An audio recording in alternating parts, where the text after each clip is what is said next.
আপার ডার্বিতে মুনা সেন্টারের ঈদ পুনর্মিলনী ও পুরস্কার বিতরণী অনুষ্ঠিত। Muslim Ummah of North America MUNA centre of Upper ডার্বির উদ্যোগে ঈদ পুনর্মিলনী ও চিলড্রেন্স কম্পিটিশনে অংশগ্রহণকারী শিশুদের মধ্যে পুরস্কার বিতরণী অনুষ্ঠান অনুষ্ঠিত হয়েছে। গত ১ জুন এ আয়োজন করা হয়।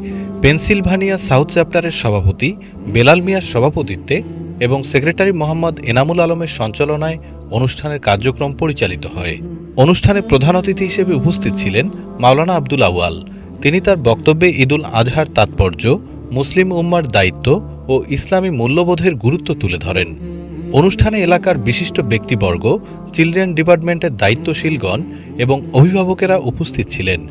চিলড্রেন ডিপার্টমেন্টের দায়িত্বশীল আয়েশা সিদ্দিকীর উপস্থিতিতে প্রতিযোগিতায় অংশগ্রহণকারী ও উত্তীর্ণ শিশুদের মধ্যে সনদপত্র ও পুরস্কার বিতরণ করা হয়।